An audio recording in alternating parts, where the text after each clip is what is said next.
I'm the world's most famous Swiss watchmaker, and this is the best Oris I've seen in a long time.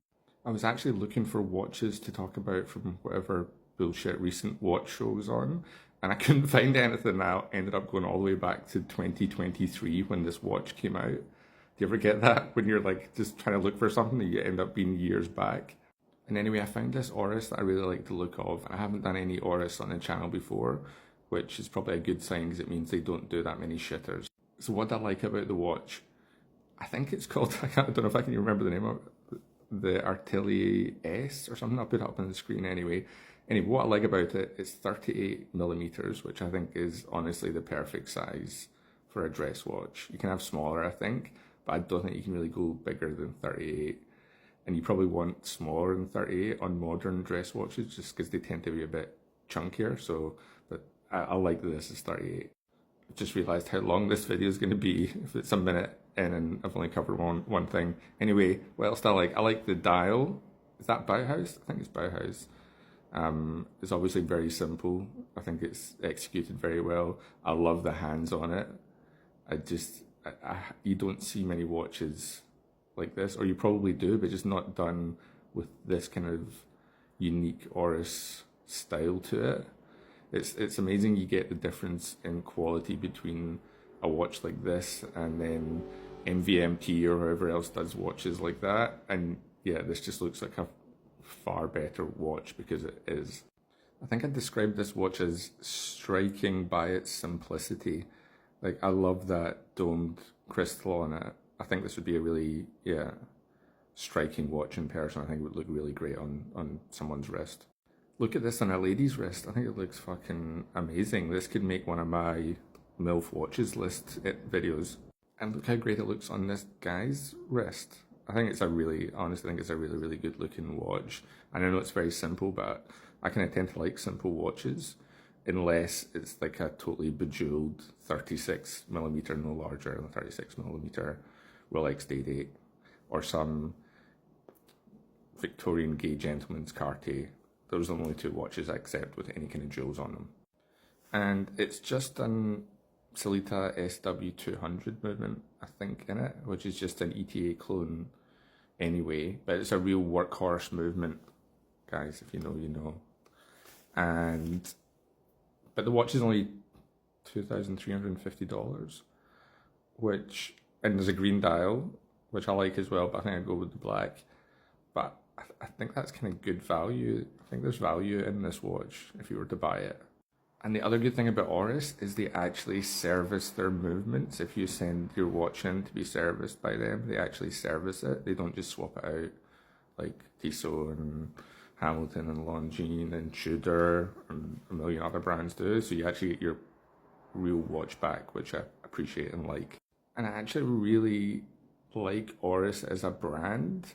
I was very close to working for them. I'd had a couple of interviews and then, I don't know, something must have happened.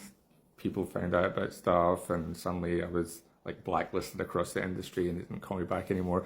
But I don't even hold that against them because if I owned a Swiss watch company, I wouldn't employ me either. But there's one other thing I really like about Oris. And you guys thought I've been just rambling this entire time. I've been rambling someplace. You've not been expecting this. And that is the people that they employ. Like, there's so few genuine, honest, good people in the watch industry. So when you find someone good, like you have to latch on to them. Not long after I joined Swatch Group, I caught myself a little girlfriend, and she'd been in the industry a while already by that point. And over time, she told me about two very important people and people that she said I would absolutely love. There was this guy, the guy I do the podcast with, the world's #1 watch podcast, and go and follow Rob, got my plug in early. And there was Peter Borghaus, the managing director of Oris Australia, who my girlfriend described to me as a fat, foul-mouthed misogynist who all the buttoned up people in the watch industry hated. And she said, you will absolutely fucking love him. And then the time came when I was actually finally going to get to meet the person I'd heard all these stories about. He was having an Oris event And I'd heard about how he loved watches so much. He loved watches from all different brands, and didn't matter he worked at Oris, he'd wear a Seiko into work and stuff. He didn't give a fuck. And he'd collect pens and pocket knives and swords and stuff, all the bullshit stuff that we men like to collect. So I go to this Oris event, and it's in a Chinese restaurant. I turn up, I walk in, I see Peter, he's laughing and joking with people, and I go up and introduce myself to him and tell him who my partner is. And the first thing he says is something like, does she still work at Langina? Like he was trying to say, make Longines sound like vagina. So anyway, I ended up like talking for just a little while about like vintage super compressor watches, like really nerdy watch shit that you need to actually know about watches to talk about. And he was like holding these on no problem. And then so we're all sitting down at this Chinese restaurant, and then I realize as I'm sitting there that this is like the worst watch event I've ever been to in my entire life. Like normally it's all like champagne and stuff and nice little canopies, and there's people all dressed up and stuff.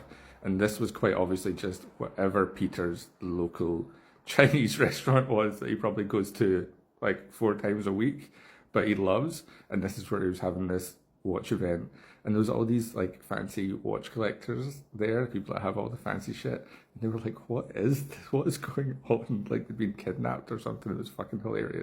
And all the while, Peter's like walking around, like topping up everyone's Fanta and stuff and saying like only 1 beer per person, guys. And like making sure people have like the right amount of prawn crackers, but not too many. And it was so wild. So then Peter gets up to do this like presentation speech thing. And if you ever go into these kind of corporate watch presentation things, if you're either going to an event or somebody's doing it in work, they are the fucking worst, most wooden things of all time. So anyway, Peter gets up and he's doing a thing about the Oris, it's like Save the Ocean or something, and how the case back is partially made of recycled bits of plastic that they scoop out the ocean. And then he said, I was in a meeting and they were asking for names, and somebody said like Save the Ocean. And I said, what about Plastic Shit Island? And everyone was like, yeah, again, all these like high-end watch collector people who were totally out of their element were like shocked. And then I was sitting next to another great guy from the Melbourne watch community. Yes, I was sitting next to this guy. I don't have a picture of you, Dane. I'm really sorry. This guy's a guy called Dane who's a watch dealer in Melbourne. He's like such a great guy. He'll be part of another video about like good people within the watch world. So anyway, I'm sitting next to him. Everyone else is freaking out and wondering what kind of watch event this is they've wandered into. And I'm just looking at Dane, and Dane's looking at me, and we're fucking killing ourselves laughing. Just because we're like, who is this guy? Where does he come from? Why is he in charge of a watch brand? It was beautiful. And so in conclusion, that's why I like Oris, because I don't know, there seems to be something like no bullshit about them. Do you get that feeling? I get that feeling, like the fact that they employed that guy, that absolute renegade. Like they might not employ someone this much of a renegade, but they employ like renegade people. I just think I don't know, I get a good vibe about them as a brand. But do you guys like Oris? I don't know, maybe everyone hates them. Sorry guys, it went kind of off track there. I hope you don't mind me going into like story time mode a little bit. I would like to do another one time where I tell my story about Rob. This is actually a painting someone did of Rob and I when Rob came over to visit Melbourne from Perth, and we had like a week, like an absolute wild drunken weekend. I'd love to tell all the stories as well, but yeah, let me know if you want to hear them.